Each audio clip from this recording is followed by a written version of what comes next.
welcome back to the Aureus Podcast.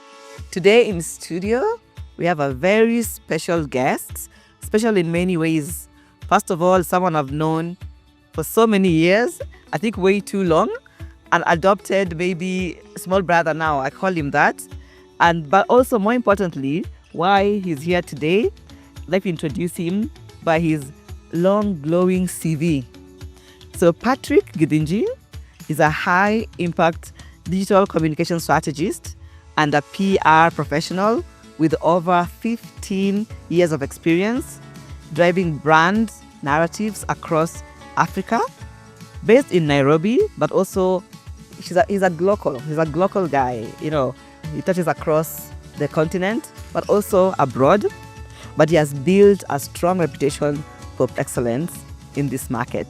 I can say this because I am a testament, and my work is a testament of some of the genius he's brought into the industry. He's currently serving as a social media consultant at the African Development Bank Group, AFDB, overseeing social media strategy and digital output for one of the continent's most influential financial institutions. His work is central to elevating the bank's mission, managing complex editorial panels, and navigating the nuances of multi-region communication in both English and French. Wow. Patrick, welcome to the Aureus Podcast. Alice. How are you feeling this morning? I'm more excited. Very excited because I feel this is a platform. And if you're not on this platform, I don't know where you are, because this is where the brace behind brand. Yes. Thank you for saying that. And Patrick, I know I've introduced you through your glowing CV, as I've said, but tell us more about you. Who is Patrick? The CV aside, the CV is outside the window now. So who is Patrick really? Yeah, Patrick is a son, he's a brother, he's a father, he is a husband as well. And again, out of that, let me say, I've camped myself as a niche in terms of communications, that's more integrated marketing communications, where I'll say my journey has been a bit more interesting from the newsroom to the boardrooms. And when I started back in the newsroom as a news reporter, I never knew like this journey is going to take me to where I am today. And with a journey which I call a journey of resilience, journey of learning, journey of listening, and also let me say, you have to morph out and you have to grow. Because in this journey, if you don't grow, actually, I don't know what you'll do. I don't want to say like you'll perish, but it has to be a process that you have to put effort into. You have to do a lot of personal investment. I remember back when I dropped out from school, and one of the guys, we were very happy to be reporters and all that. At the time, the business journalism in this country was great. And one of the guys told me like, Githinji, you're wasting your talent. You know what our work used to do? We used to go for breakfast meeting in the morning where that's announcing financial result, because you have a 3-course meal, you eat, you go, you write a story, you are happy, it's published in the newspaper and all that. And this guy challenged me and he told me like, Mister, please go back to school and finish that degree and you'll see your life changing. And that's what I did. I listened, I went back.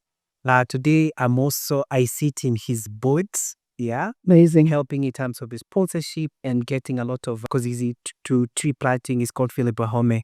He's trying to restore tree across Africa. So I sit in his board helping in terms of connecting with the right people, right channel, so that they can be able to grow that.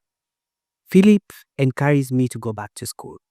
And I've seen as a result in terms of that growth is where we are today. And for the interest of making sure like it matches the CV is I changed my career from journalism, where I did print media, did TV journalism, and then moved to agency. And then from the agency, this is where the creative spark started coming in every minute, because you are told you are better as your last campaign. So, and campaigns there were like crazy. Every time you have to do every campaign. And in the agency, there is something we always say, your best campaign gives you your best break. And for me, that was Coca-Cola campaign, where we did share Coke, where people are getting the bottle of the Coca-Cola, so that was one of the biggest campaign that I did. And that's how Red House came to notice me to go and lead a bit of brands. To be very honest, when I got into Red House, I got a bit more let me say, swallowed. Because it's a big agency with over 200 people, I could navigate how to do. But, as it is, you have to look for your vein. And at the time, I started doing a brand's PR. And then out of that, I saw the Flatsgate of the EAB, the Diageo, the brands landing on my table and doing this amazing work. And I remember in 2019, we got these big awards because of the Johnny Walker when we were working with Bill and Alice. And it became a Continental Award that we won. And out of that, so many awards came in and all that. And I remember when you were even doing the submission for Formula One, everyone asking, are you guys going to win?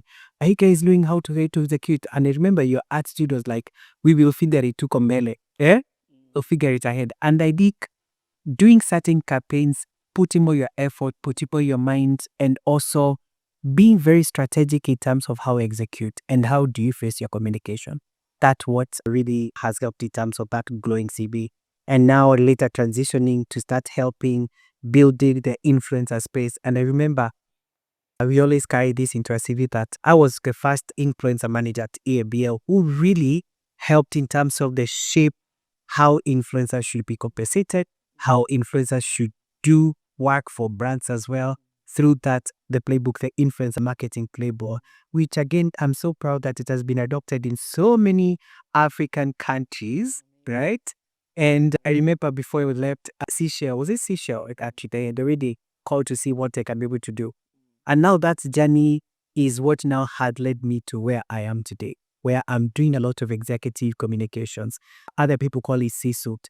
And for me, I look at it as a privilege where I have to sound like a CEO, I have to sound like an MD, I have to sound like a president of an institution by making sure like I'm carving a niche for them on the social media so that they can be able to inform, they can be able to influence, and they can be able to lead with credibility. And that all, I'll say, is a journey from when I used to push press releases to be published in the newspaper, writing articles to be published and all that. So as you see, it's a whole different skill set.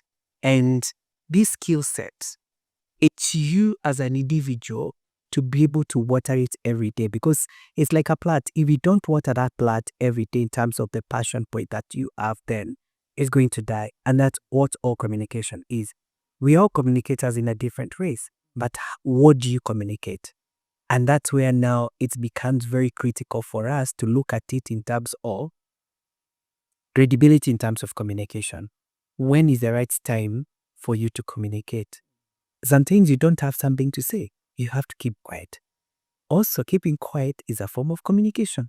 So that journey over 15 years is what has led us today. And your greatest challenge is, what are you doing? All this time, what are you doing? Can you stop hiding behind your shadow of the successes and all that? And that's why we are here today to say, like, Fortune PR, a digital storytelling strategist, is like, if you need any consultancy, if you need something strategic thinking that you're doing, we are there to come and support you and to help you as well. Wow, thanks so much, Patrick. Like, you've taken us way back, and I think you've brushed through some of the big jobs you've done and the big successes that you've had. And if I can just take the audience back to, when I met Patrick, this young, vibrant, oh my God, it was like a ball of energy. I couldn't contain him. But what I could do is to harness him. He was this ball of energy. And I think we did some amazing work. Yeah. Because I had to be honest, I was never worried about my brand campaigns because I knew I had this young man somewhere eager and itching to ideate. And if I can think back to the work we did on brands like Senator, brands like White Cap with the relaunch, and of course you mentioned Johnny Walker as well. I always told people, some of the people that got me promoted were my agency partners. Absolutely. Because the work speaks for itself. And every time we did a campaign, I got promoted because, the brilliance was just showing for itself. So thank you so much, Patrick, for being key in my corporate journey, to be honest. You and your colleagues back at the PR agency, and which brings us to Fortune. Yeah. You've spoken about Fortune in passing. I'd like you to talk to me a bit more about what inspired Fortune PR. Yep. Why now? Why now? Yeah, Fortune PR has been there in existence. I remember back in campus, I had started doing some work with the Roche industry as well, helping them in terms of the branding and all that. And I used to operate it kienyeji, the say kienyeji style. Yeah. And what I felt was like, why don't we bring dots together?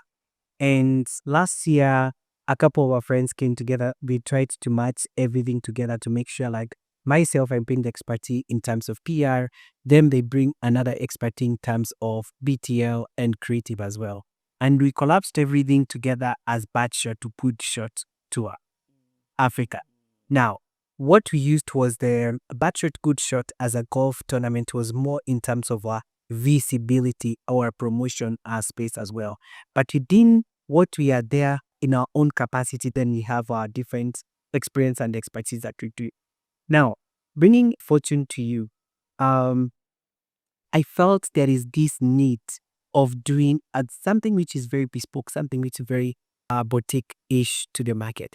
Because as you all know today, that the media space is shrinking and the new channels are coming, and these new channels are not big or liked by so many people. And not so many people are really understanding. We have AI, the other day we had metaverse and all that. So we felt like there is a need, the skills that I have. As you know, when I went back to school to do my digital communications, MSc digital communication, it really helped in terms of harness and bring all this thinking together. So I felt there is a need and there is a gap. And this gap is some of the executive will say like, oh, why do I need to be on social media? I don't understand why. I thought social media is for, I'll say like loosely the one they use for social, like the Verasidikas and all that. But we come back to tell them like, no, social media is not for them. Social media is for us. Social media has been created to give you a space. The way we used to do Telegram, the way we used to do letters and all that, you write as a CEO, you write as an MD. So nowadays, everything is much easier. You need to raise your voice. You need to be noticed because you are in a crowd within a global village where everyone is looking for a credible voice to look after. Like we had a very interesting conversation earlier here in terms of role model and all that together. So these spaces are coming to elevate you as a leader to make you recognizable. That's what we are doing. And we are bringing it through storytelling. We don't want to do it naked and say like, oh, this is a press release, publish it and all that. And I'm seeing these are some of the mistakes that most of the corporates are doing. Like you have a page for your institution because for the sake of having a page, but you're not looking in terms of what should I do with that page, right? It's not a page of publishing a press release. It's a page to tell the story of your brand, the story of the work that you're doing. Today's consumers, today's clients believe in the story more than a statement that you have issued as well. And as you know, most of these come from our users, our followers and all that. They're able to tell you how they're connecting with your brand and each and every time. So we become the nexus in terms of looking at what is being shared by your followers and then streamlining it so that it can become a very strong story that helps and promote your brand. Yeah. So, Patrick, in my time working with you, I remember very many C-suites leaders coming to you as a consultant to help them to navigate the social media space. Yes. So I'd like you to talk to us a little bit about that, but also use that chance to educate us on the real impacts that can come out of those social connections, especially for the C-suite, because most of them are slightly, to be honest, older. Yeah. They're not on the social media kind of typical age cards. Yeah. So they may be wondering, how do I navigate this space? Where do I start? Especially CEOs, directors, and senior managers. It's very interesting because we had to move execs from their comfort zone to something which is more challenging. And that was more in terms of trying to bring them into social media spaces. Some had accounts which were existing, but they had not even used them. And the reason why we were helping in terms of bringing them or raising the awareness for them to understand the importance of this is to elevate their public voice. Remember, the moment you're announced as an executive, what do people do? They start searching who you are. Where do they start in? They start from Google, then Google is going to direct them to the micro blogging site. And this micro blogging site is your X, your Facebook, your LinkedIn, your Instagram.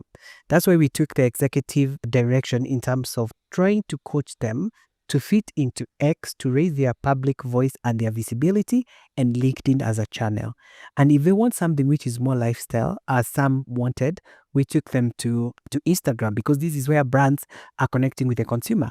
The importance of this visibility is because you are a leader and people expect you to see your voice. At times, like at this challenging time, within this time of the war, which is happening in Iran and all that, we all went to the social media to look in terms of like, what has this leader said, right? Are they for the war? Are they against the war and all that? And we all knew where we were going to get the information. We were not expecting to go and get the information from CNN or to Al Jazeera, because I want to authenticate that this information is coming from a specific leader through their channel. That personalization of information is very critical even today, because someone wants to know what is your stance. And public are following a leader who has a stance. That's therefore, it's very important for a leader to carve a niche on their social media pages and to identify which they want to use and that resonate with their audiences at any given time. So that is very critical. The thing that we do before is coaching and training. We need to teach them to adopt the best voice at any given time, because we don't expect them to come when someone is so upset to come and say something and all that. We also need to make sure, like when we are training them, we are also protecting their pages by making sure their page are verified, because at the end of the day, we look them as public figures and that will remain there. Once you do that, then you are able now to start creating content that is generating engagement and interaction together. I remember one of the leaders lost one of the biggest opportunity ever, because she was the most searched person in Kenya in her time. She lost that opportunity. By the time she was trying to recoup that opportunity, it was way, way, way long gone. So that we always say, already have presence on social media. Be polite at that point if you don't have content. But the moment you get this break, I know things start moving and falling into place as well. Yeah. No, very interesting point of view there. And I know that over the past 4 years, from where I sit, I've seen so many senior leaders now actually getting into that space. You know, I've seen the likes of Sylvia Mulinge. Yes. I've seen the likes of even Andrew Kilonzo, who is the current MD for the Kenya Breweries. I've seen them actually coming out more on the LinkedIn. Yes. And literally becoming the voice of reason that you've spoken about. So they're giving their voice a purpose. Yes. And they're giving their roles a purpose that people can connect with. Thanks for that. You're most welcome. Yeah. So Patrick, just to follow up on that, why do you think some leaders struggle to be that voice? They just struggle literally to command the room, while some literally just flourish. They're more like they're naturalistas. What is the difference? Is it the training they get, or is it natural charisma? And how can a leader bridge that gap? Because there's that fear of, will I come out aesthetically correct, politically correct, with the audience accept my message? So that can bring a divide on them taking a risk on being out on social media and marketing themselves. At times, and that's a very good question, because I've seen it in most of the time, and even currently in the institution that I'm working for, I can tell you for sure, you can already tell. There are two types of leaders. There are leaders who want to be seen out there, which is naturally their personality, and there are leaders who are a bit more shy. They don't want to be seen, and you look at them in terms of it's both a strength and a weakness at any given time. The reason I'm saying this is, take for instance someone like Michael Joseph. Michael Joseph, he was the longest serving CEO of Safaricom. Right? He hardly had a presence on the social media, but whenever he walked into the room, everyone was turning their head, because for him as a leader, he was very quiet but doing action, and he wanted Safaricom to be known not to him. Now, there are institutions who associate themselves with the leader.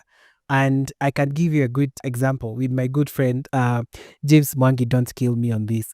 When James Mwangi took over Equity Bank, we all knew James Mwangi, and we associated him with Equity. And everything was James Mwangi. Because what the positioning was done then, it was him, because of the transformation journey that he had done for the bank.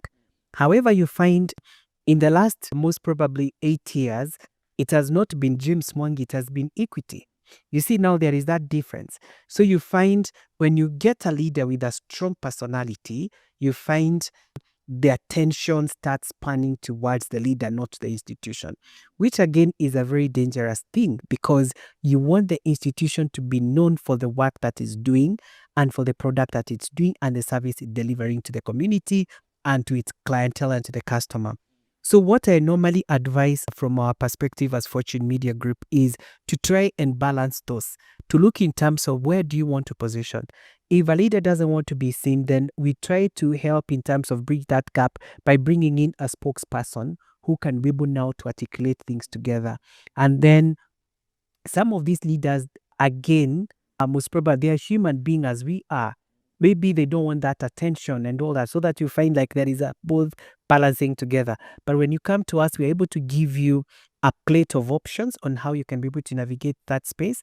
But we start with the first way of looking in terms of a neutral spokesperson who can be able to speak on the behalf of the institution, and making sure, even if you're sending out a press release, there is a personality in it. Because today, personalized message get more engagement than non-personalized message as well. The reason why it's always to have a spokesperson and to put a face onto this is because during crisis, remember, there is no institution which is leaderless.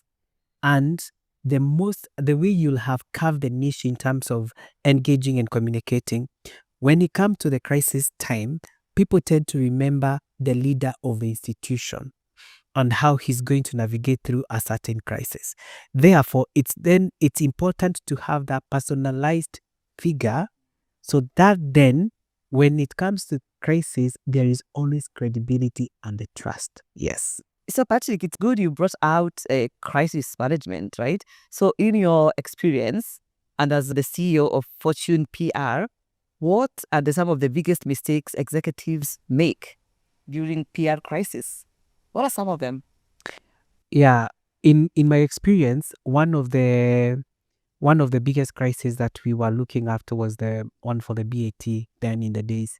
And one of the areas I found which was challenging is the executives not listening. And not listening is meaning not valuing institution and other colleagues in terms of like advice. And crisis communication, when it happens, as a leader, you ought to listen to each and every person so that you can be able to make the right decision. So listening becomes a challenge, because you find this is a time that crisis imbibes egos of the leaders as well, to be seen how they're handling and all that. But I always say this, as a leader, take a step back, listen to the person who's been affected. But before someone who's affected, listen to the cleaner, listen to the tea person. What will they do in such a situation? And there you get the best ideas as much as possible. And that's where you find leaders who listen, they are able to navigate in a crisis very well. The other thing is in terms of phased communication. A crisis happens in the morning, and then you are still in the evening waiting to issue a press statement and all that. The most important thing is at that point is to reassure your stakeholder. Say, yes, there is something which has come to attention and we are looking into it and we'll be able to communicate to you. At that point, you're not admitting, you're just saying it has been brought to your attention and all that. And then in subsequent communication, you're able now to have gotten more information, and you're able to say like, oh, we've gotten this information.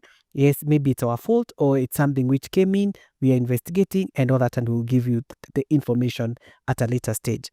What most of the time we miss is giving people in terms of his communication on that thing, because some of these crises get unresolved, and later people will keep on reminding you, but you said you are doing this, what's the outcome and all that. And that's where you find a lot of mistrust in terms of internal communications. Remember, you have employees who are working for you on a day-to-day basis, but if you don't have a defined channel of communicating with them on a regular basis, then the employees will always not trust you as an institution. As much as you're trying to build your reputation outside, first of all, build the system internally. Employees, they spend 8 hours with you every day. When they come to the office, the first thing they do is what? Grapevine, right? when they are going to get the coffee, they are going to eat lunch, there is a lot of grapevine that's rotated around the institution. And that happens because if an institution has not defined a very nice way of communicating with their employees regularly, or even at, or let me say, at a departmental level, right? Trying to build a channel or how to communicate on things. That's why you find like most of the employees not even trusting internal channels and also the institution. That's why you find like there is this remorse and all that. And as a CEO, you often need to be speaking to your employees on a regular basis. Either it's through opening a channel, a direct channel for you. And today with Microsoft 360, there is so many ways you can be able to do that, because it has brought something like Viva Engage, which is a tool that you can be able even to gauge insight of whether employees are happy or they are angry and all that. So Microsoft has really brought all these tools that you can be able to utilize for your internal communication. And then that will really minimize reputation risk internally and externally as well. So I always say internal communication, external communications are very critical, because you can't start with external communications and then building your reputation outside, and then you're forgetting inside. Because remember, over 200 employees, if the institution is big, they are relying on you on a daily basis to get information from you. And you find people forming small community which are against the institution if they don't hear from you. And remember, culture is very important within an institution. What culture are you propagating? Are you propagating a culture of where people can speak to you immediately? How often do they get responses when they want to come to speak to you? All this is what now Fortune is able to come and help you build together. Yeah. Amazing. So, Patrick, I mean, well said. And I think as you're speaking through crisis management, it took me back to one of my own experiences where I caused the crisis in my company, literally, and there was also social media backlash around projects that I was actually handling. But what really stood out for me was how a particular senior leader handled the situation. I remember I got a call from the person, and I panicked. And they asked me, what happened? Very calmly. And I was like, okay, she's too calm.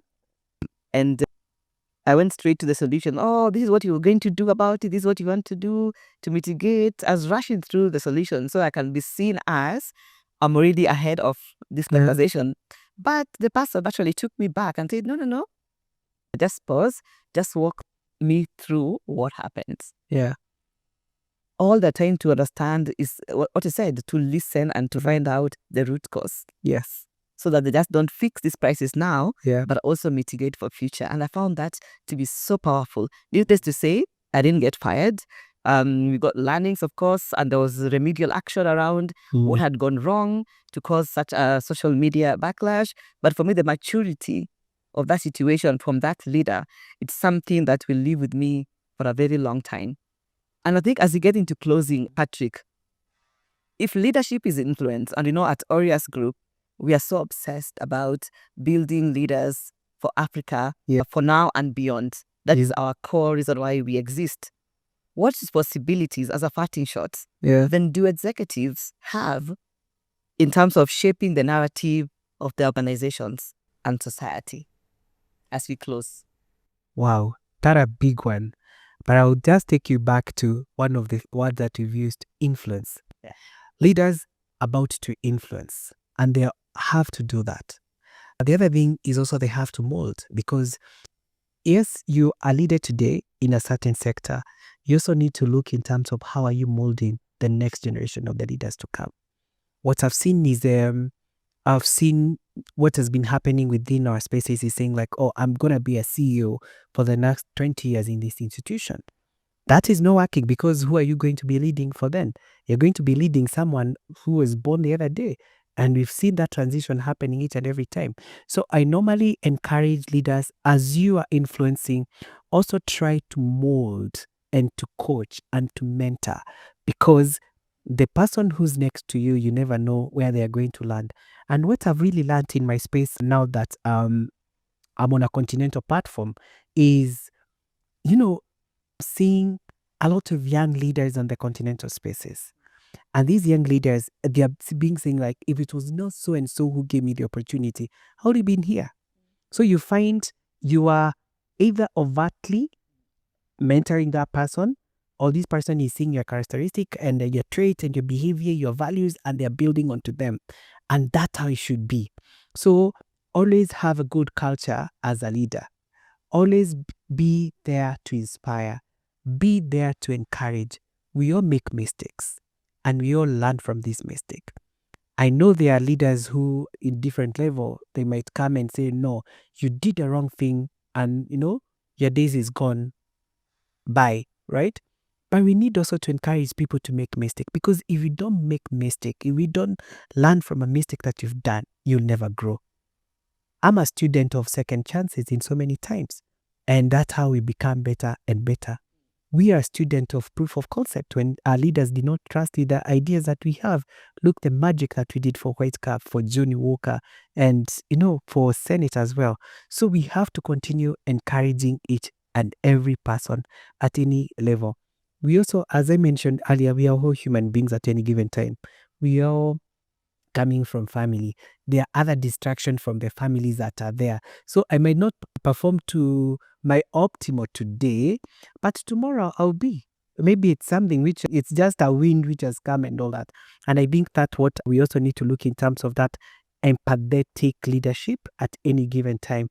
And at this point, at this stage, those are the kind of the leaders that the world wants. We don't want a leader who's coming to push and to dictate, but we want a leader who's very empathetic, because the generation which is coming to work, it's a generation which has grown with a lot of empathy, with a lot of care. And you lose them if you become this kind of a bombarding, this kind of a pushy manager as well. Yes, I'm not saying it's bad to do that, but I'm saying do it in a very delicate way so that then it becomes a culture for your institution. Yeah. Very well said. Everything is around context, right? It's around contextualizing the leadership. Absolutely. It's not heroing one trait over the other, but in the context of the situations, yes, you're able to flex the leadership style for that particular moment. Yes. Thanks very much, Patrick. You're most welcome. That concludes our podcast for today. Thanks, guys, for staying tuned to today's podcast. And a big thank you to Patrick for making the time to come out here and share wisdom with us, but also highlight the world of PR and marketing. And as you've listened, he's transformed and evolved himself, which is part of personal branding as well, into a formidable voice of PR for brands, corporates, and executives alike. And through his company, Fortune PR, we look forward to amazing things as we work hard to push this continent forward and to shape the narrative for this continent. Thank you.